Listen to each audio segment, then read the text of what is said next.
Okay, so we can continue from the point where we have left. The next step is to explain the logical expressions that we can create with the arrays built in R. So let's just create an array, a vector of integers from 10 to 20. So let's see x. X is a vector of integers from 10 to 20. In fact, the length of this vector is 11. Okay, now if I write x being less than 17, so this sign itself means less than. If I write x less than 17, then what I'm going to get as a return of this command line is a vector of trues and falses. So basically, R is going to ask this question for each element of vector x. So is 10 less than 17? Yes, it's true. Is 11 less than 17? Yes, it is true, so on and so forth. Is 17 less than 17? So it is going to return a false because 17 is exactly equal to 17. 18, 19, and 20, they are as well not less than 17, so the return is a false. So this is basically, if you write a vector to be less than 17, this is a logical expression, and you are basically asking a question to R, and R is responding you with a vector of trues and falses. Now, this vector is actually a binary vector because if you multiply this vector with 1, then the values are just going to be converted into ones and zeros. Even though the response function gives you an output in the form of trues and falses, actually what you are seeing here, vector of ones and zeros. So they are basically giving you values of ones and zeros. So even though you see a vector in a qualitative form, it is a quantitative vector. Now let's remember X and let's run a few applications as well, a few command lines as well. So here we have the logical expression of X being less than or equal to 17. In this case, the difference is we are also going to get a true value in the position where we have 17 in the X vector. So for the 8th element of X vector, we are also getting a true answer here because our logical expression becomes less than or equal to. Now, X being greater than 14. Now, we know that the first 5 elements of X are not greater than 14, so we have the response false, and for the other elements, we have true. X being greater than or equal to 14, in this case, we are also getting a true answer for the element that is corresponding to 14 in the original vector. Now, here we have X being equal to 16. Now, this is a logical expression.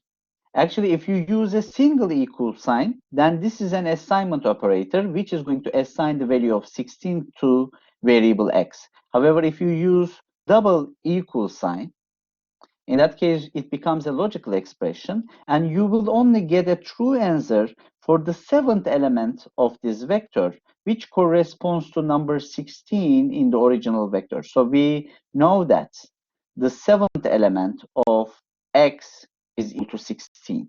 So that we have an answer here, and except everywhere else is a false. Now, if you write this statement, so this statement where we have this sign and equal sign, this means not equal. So X is not equal to 16. This statement is true for everything else except the 7th element of X. So for X here, the 7th element is 16. However, the logical expression says X is not equal to 16, so we get a false here, and everywhere else we get true. Now we can also combine multiple logical expressions. Here we have x less than or equal to 16 and x is greater than or equal to 12. Now we are only going to see the answer as true or the response true if both of these logical expressions are satisfied. So you see the elements from 12 to 16, so these 5 elements are less than or equal to 16 and also greater than or equal to 12. Therefore, they satisfy both of these logical expressions. We only see true response in place of these elements. Everywhere else, we see the answer false because at least one of these two expressions is not satisfied. Similarly, if we write such a statement with a vertical line here, we say x is less than or equal to 11 or x is greater than or equal to 18. Now, we are going to see a true response if at least one of these logical expressions is satisfied, because this sign means or. So you see 10 is less than or equal to 11, but not greater than or equal to 18. However, because it is satisfying at least one of these logical expressions, we see a true response. We see a false response for the elements from 12 to 17 because all of these elements from 12 to 17 do not satisfy either of the logical expressions. Therefore, because they are not satisfying both of the expressions, either of the expressions, we get a false response. So if we want to get a true response, at least one of these expressions must be satisfied if we have a or statement. Now, what happens in these operations? So let's see. X is an integer vector from 1 to 20, and y is the multiplication of a logical expression with x itself. Now, if I write x being greater than or equal to 8, what I'm going to get is false for the first 7 indices of the vector and true for the remaining indices. And remember now, this vector is actually a binary vector that consists of ones and zeros. So every false answer is equivalent to a 0 value and every true answer is equivalent to 1 value. Now I am going to multiply this vector with x in this operation. In the above operation, I am basically multiplying the logical vector with the original vector x. And both of these vectors have the same length of 20. So because I am doing a multiplication here, each respective element is going to be multiplied, and in the response, you are going to see 0 times 1 as 0, 0 times 2 as 0, 0 times 3 is 0, and it is going to go like this until the 8 elements. And after the 8 element, and in the 8 element, everything will be multiplied with 1. So basically, here in this operation, if you multiply this logical statement with the x vector, as what you're going to get is everything is going to be the same as x if these values are greater than or equal to 8, and if not, everything will be converted to 0. Okay, so we are basically combining a logical expression here with the original vector. So whatever we see as less than 8 is going to be converted to 0, and everything else is going to remain as the same. Okay, now how can we use this methodology in any question? There is an example that is explained here, and I'm not going to explain this example in this video. However, this is explained in the R tutorial file, which is uploaded in the R tutorial folder. In fact, whatever I am telling in these videos are clearly explained in this document as well. I'm not going to explain this application. However, you can study it at home by yourselves by reading the R tutorial file and regarding this, so you can understand how we can use these logical expressions to create mathematical functions in a simple form in this example. Okay, so I'm just going to explain the concept of subvectors now. So let's create a sequence starting from 5 to 8, and the step size of increase in each consecutive element is going to be 0.3. Now let's see x starting from 5. At each consecutive element, we are increasing the value with 0.3, and we are going to stop until we reach the value 8. In this vector, we are going to have 11 elements. In fact, we can test it out by looking at the length. That is going to be 11. Now, let's do some subvector creation. So, y1 is the subvector of x from the 3rd until the 7th index. So we say x square brackets, and inside the square brackets, we have an integer vector from 3 to 7. This means I am just pulling from the 3rd element of x until the 7th element. And you will see y1 is a subvector created from x, starting from the 3rd element, 5.6, to the 7th element, 6.8. Okay, so I am extracting a subvector from x from the 3rd index to the 7th index. Now, how about the second operation here? y2 is another vector, again, is going to be extracted as a subvector from x, and inside the square brackets, we have 2 times an integer vector from 1 to 5. Now, what does this operation do? So we have a vector from 1 to 5, and I am multiplying it with 2. Basically, every element of this vector is going to be multiplied with 2, and this vector inside the square brackets is going to be a vector of even values from 2 to 10. And we are basically extracting the even indices from x, which are 5.3, the second index, 5.9, 6.5, the sixth index, 7.1, and 7.7. And in fact, we can see by 2 here, this is exactly what we are going to get. We are basically taking the even indices out of vector x. How about this one? y3 is equal to x square brackets minus 1. Actually, there is no minus first index, right? So we know that if we have written x1, so this is basically the first element of x vector. If you write x2, this is the second element of the x vector. So this is very similar to what we have seen in any programming language, such as C or MATLAB. How about this one?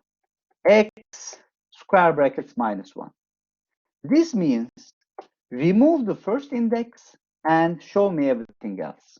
So minus 1 here stands for removing the first index and showing everything else. In fact, the original vector starts from 5, and you see that this vector is starting from 5.3. We can do this for removing the last index as well. y4 is a vector as a subvector of x. This time we have minus length of x. Remember now, length of x is equal to 11.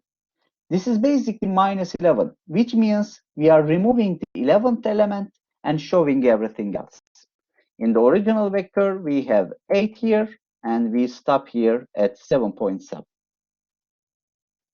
Now, let me show you x again. And this time we are going to create a subvector y5. And this time we create a sequence starting from 1 to 11, and my step size is 3.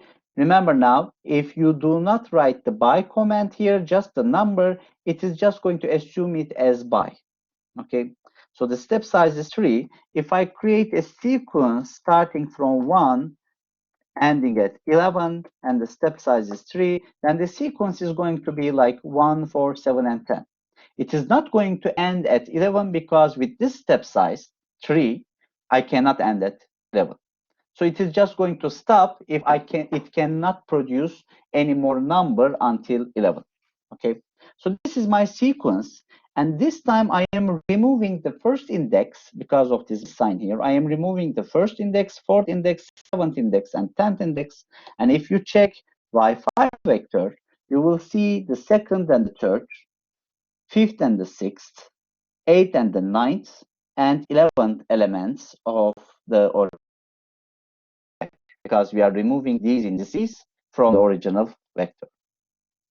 Now, if you create a subvector like this by using the sequence again, from 1 to 11 with step size 3, we are always getting every third element starting from the first index. Now you see y6 is the first, fourth, seventh, and the 10th indices of the original vector.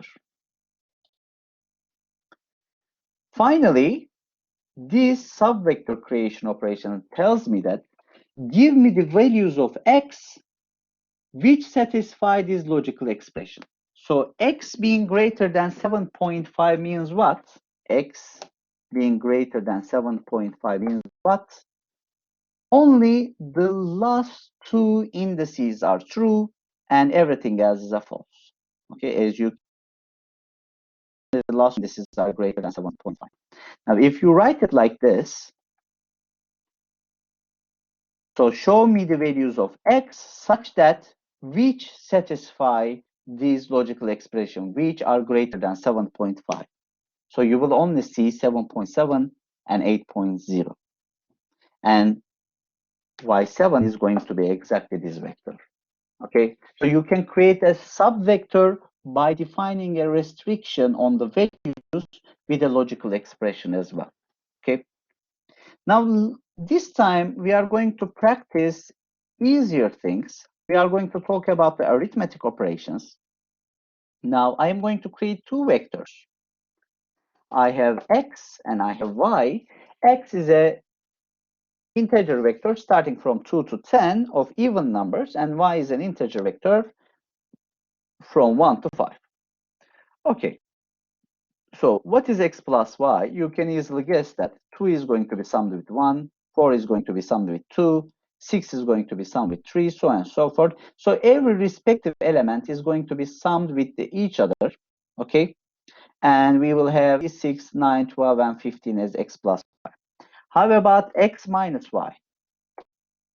So we subtract 1 from 2, we subtract 2 from 4, we subtract 3 from 6, we subtract 4 from 8, and we subtract 5 from 10. So these two operations, summation and subtraction, are very similar of vector summation and vector subtraction that you see in linear algebra. Okay, if they have the same sizes. But remember, if they do not have same sizes, the shorter vector is going to be repeated until it reaches the length of the long vector, and still the summation and subtraction operations or any other operation is going to be performed. Now, let's see x times y. X times y, for x here and y here, x times y is going to be 2 times 1 in the first index, 4 times 2, 8 in the second index, 6 times 3, 18 in the third index. So this operation is again similar to the linear algebra formation, and x divided by y is going to have 2 in all values, because actually all respective indices of x is 2 times larger than the respective indices of y. And how about this operation? Actually, in most of the programming languages, this sign stands for the power. So we are basically taking the second power of all elements of x. Originally, x is like this. If I take the second power of everything in x, so 2 to the power 2 is 4, 4 to the power 2 is 16, 6 to the power 2 is 36, 8 squared is 64, and 10 squared is 100. And x to the power y is going to do the same operation again in a respective manner. So 2 to the power 1 is 2, 4 to the power is 216, 6 to the power 3 is 216, 8 to the power 4 is 4096, and 10 to the power 5 is 100,000. And this operation is a modular operation. So this is calculating the modes of the values of x with respect to 3. So what is the mode of a value? So when you perform the division of x to value 3, this is the remainder term, right? So if you divide any value in x, so remember the values of x and x mod 3.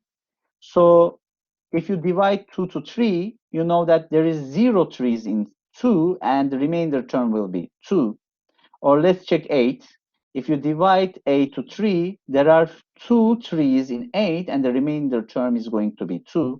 If you divide 10 to 3, there are 3 trees inside 10 and the remainder term will be 1. So the mode operation helps us to calculate the remainder term if you make this division. Okay, and I create a vector y, an integer vector from 3 to 7, and let's see that vector. Now I have x and I have y. If I run this mode operation, x mod y, so every respective elements in x is going to be calculated with respect to the mode of the respective element of y. So 2 mod 3 is 2, 4 mod 4 is 0, 6 mod 5 is 1, 8 mod 6 is 2, and 10 mod 7 is 3. Now, this, if you do that operation, x divided by y, so you are going to see some rational numbers here, because as you can see, 10 divided by 7 is a rational number here. Or if you divide 8 over to 6, you are going to get 1.33, so on and so forth. Okay. So this is basically an ordinary division operation. But what if I want to make an integer division operation? So I'm not interested in how many, I'm just interested in how many times I'm going to over the values inside the divided value. So in that case, I am just going to make an integer division with that sign. And you see I have x and y, and in this integer division, how many trees do I have? I am sorry, I haven't shown you the integer division. Yes.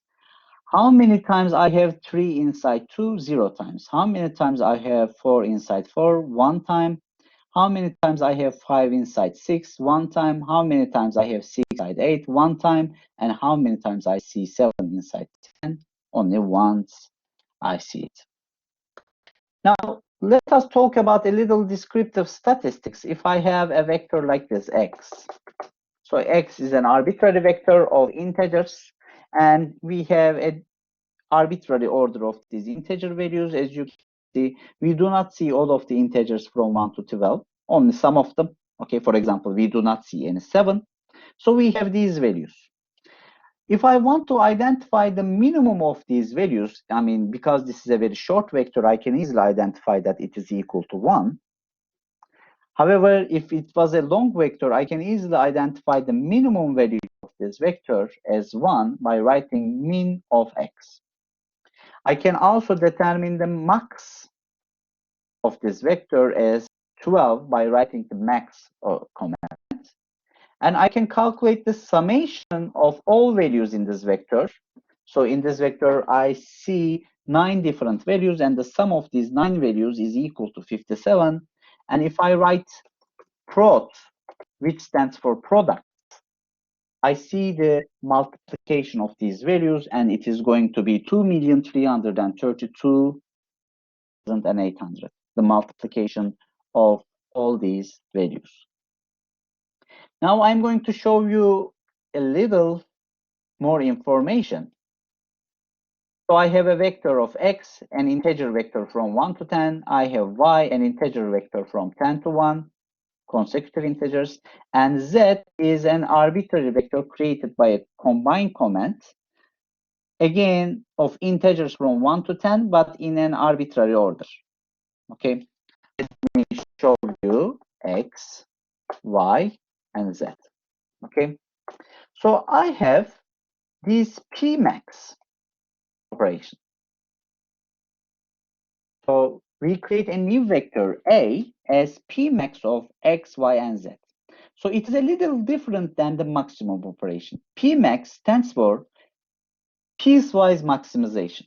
Piecewise maximization. Let's see A. So in the piecewise maximization or Pmax function, we have three vectors here. The first indices of all vectors are compared with each other, and we only choose the maximum of them, which is 10. So we write 10. In the second index, we again compare the second indices of x, y, and z, and the maximum is 9. So we write 9. In the third index, we compare the third indices of these x, y, and z vectors, 3, 8, 1. So we basically make a piecewise comparison. For example, if you check a comparison of 7, 4, and 10, the maximum this time is attained by the z vector. Therefore, we write 10. Or here, 10, 1, 7, the maximum is 10, so we write 10 coming from the x vector. So in this piecewise maximization, we compare the vectors indices piecewisely, component-wisely, and the maximum value in each index is selected coming from any vector, and that is the Pmax operation. So after doing this Pmax operation, I see a vector of values. I see values of 10, I see values of 6, so on and so forth. If I write the sort command, sort A, then the A vector is going to be sorted from the smallest element to the largest element. So it is going to be sorted in a non-decreasing order, from the smallest to the largest element. If I write order A, this time I'm just going to see respective indices in this sort operation. Now see, if I sort A, the first value that I will see will be 6, which is the fifth element of the original vector. So I write here 5. So if I say order A, this gives me the smallest value is observed in the fifth index. The next smallest value is observed in the sixth index. The next smallest value is observed in the fourth index. The next smallest value is observed in the third index. The next smallest value is observed in the second, then the eighth, then the ninth index, and the next smallest value is observed in the first, seventh, and the 10th index. So order operation again makes a sorting operation, but this time it writes me down the indices in the sort operation. And I can create a pay-mean vector as well. So let's just say B is the piecewise minimum of X, Y, Z. So what you are going to see if you want to make a guess, 1, 2, 1, 4, 5, 4, 4, 3, 2, and 1. So let's see. So this is exactly what we have mentioned. So piecewisely, again, each index is compared. This time, the minimum values have been written. Okay. Now, I can also run this sort function by changing the decreasing argument to true. And this time, the sort operation is not going to sort the vector from smallest to largest. Because we have changed the decreasing argument to true, it is going to sort the vector from largest to the smallest. So if I ask you this question, how can you do this in another way? Now, if you remember the previous video, you can also do this operation like this. You can sort the B vector, then you can revert, right? So you can also do this with this command. Okay, so we can create a sort of the original vector in a decreasing order, and you can also do the order operation in a decreasing order. This time again you will see the indices in the sorted vector. So in the decreasing order, the largest value observed in the fifth index, the next largest value is observed in the fourth index, sixth index, and seventh index. The next largest value is observed in the eighth index. The next largest value is observed in the second, then the ninth index, and the next largest value is observed in the first, third, and the 10th indices. Okay. And we have another vector here, x, which is an arbitrary vector that I have created as 1, 4, 5, 6, 2, and 12. Now I will create these functions cum sum of x. This cum sum stands for cumulative summation. Now, if you check y, we will see the cumulative summation of the elements of this vector. So the first element is the summation of only the first element, 1. The second element in the cumulative sum is the summation of the first two elements, 1 and 4. The third element in the cumulative sum vector is the summation of first three elements, 1, 4, and 5, 10. The fourth element, 16, is the cumulative sum of the first four elements. And 18 here is the cumulative sum of the first 5 elements. And 30 here is the cumulative sum of the first 6 elements. Similarly, I can create a cumulative product of x. In the cumulative product, the first element will be the multiplication of the first element only, which is 1. The second element is going to be the multiplication of first two elements. The third element is going to be the multiplication of first three elements, 1 times 4 times 5, which is 20. And the fourth element will be the multiplication of 1 times 4 times 5 times 6, which is 120. If we multiply this value with 2, we get 240. And if we multiply this value with 12, we get 2880. So this is the cumulative product operation. So in any index, we see the multiplication of all previous indices in the original vector or the input vector. And now you have created z. So we see z here. What these functions do? Difference of z. Difference of z calculates the difference between the consecutive elements. So it says 4 minus 1 is 3, 20 minus 4 is 16, 120 minus 20 is 100, 240 minus 120 is 120. If you subtract 240 from 2880, you get 2640. So difference operation is somehow the inverse operation of cumulative sum. Now you can also calculate the factorial values. For example, factorial 3 is 6, and any factorial function for integers from 1 to 6 are calculated here. For example, factorial 6 is 720, factorial 5 is 120, factorial 4 is 24, so on and so forth. Another function is the absolute value function, which is shown in ABS. And it calculates the absolute value of the input, and you know the absolute value of minus 4 is 4. Another application of this is here. So I am basically on this value. So we have a vector from minus 3 to 2 of integers. So it is actually minus 3, minus 2, minus 1, 0, 1, 2, and 3. I have written this combine comment here, but it doesn't matter if you use it or not, because when you create a vector with this colon sign, you are already getting a vector in any way, so this combine function is unnecessary. And when you take the absolute value of the inputs of this vector, everything that is negative will be converted to positive value, and the positive values will remain as themselves. Square root is operated with sqrt function. So square root of 4 is 2. You can also calculate the square root of any value in any vector. So we have a vector of integers from 1 to 9 here. And the square root of any value in this vector is calculated here. For example, square root of 4 is 2. Square root of 9 is 3. Square root of 2 is 1.4142. Approximately. So you see enough digits after the decimal here, 6 digits. Actually, the number of digits after the decimal point is more than that, but I mean, R is not trying to complicate your view here. So it only writes, by default, it only writes 6 digits after the decimal point. You can actually increase the number of digits that you want to see after the decimal point, but this is unnecessary at this moment. Another mathematical operation is the logarithm operation. So what is the logarithm of 100? Let's see.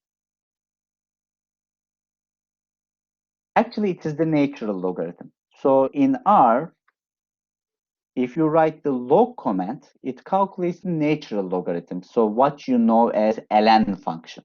Okay. So logarithm of 100 is actually the natural logarithm. And if you want to calculate logarithm on base 10, you can write log 10. So this is the logarithm on base 10, then you are going to get a 2, because 10 to the power 2 is 100. Now, e to the power 4.60517, let's calculate it. So this function means e to the power 4.60517. As you can see, it is approximately close to 100. Why? Because when you run this logarithm function, you only see 5 digits after the decimal point. So it is not exactly showing all digits after the decimal point, but it is possible to see them if you want. Okay? At this point, it is unnecessary. Now, if I do this operation, if I take e to the power of logarithm of 100, you are going to exactly see 100, because even though it does show you here the results, it calculates approximately the logarithm of 100. Okay, so if you are interested in the logarithm of 100 in base 2, if you want to change the base to 2, then you can also calculate it like this with log 2 command, or in any base, you can calculate the logarithm. The logarithm of 100 in the base of 5 is 2.86 something. Okay. Now you can calculate the natural logarithm of multiple values such as 10, 20, 30, and 40. You can easily calculate the natural logarithm of each of these values in a single command. And as I have shown you before, e to the power of 4.6517 is not exactly equal to 100, because what we have seen here is just an approximate value. Okay, you do not exactly see all of the digits after the decimal. But you see we have no rounding errors here. So this value is a rounded value, but when you run this operation like this, there is no rounding. And let's calculate the e to the power of every value in sequence starting from -2 and ending with 2, and the step size is going to be 0.4. Now, if I run this command in the first place, so you will see the sequence, and by running the above command, I'm taking the e to the power of every value here. Okay, so exp is actually the exponential function, which is e to the power of something. Okay, another function that we might be interested in can be the floor and the ceiling functions. So if I have a vector like this, -3, -3.5, 4, and 4. If I run the floor commands, every value will be rounded to the largest integer that is smaller from them. So -3.0 is already an integer, so we write -3. -3.5 will be floored, so we are going to choose the largest integer that is smaller from that value. So we are rounding it to the bottom. 4 is already integer, and 4.2 is also rounded to the bottom, rounded to the floor. If you want to round the values up, so up, instead of floor, you can use the ceiling function.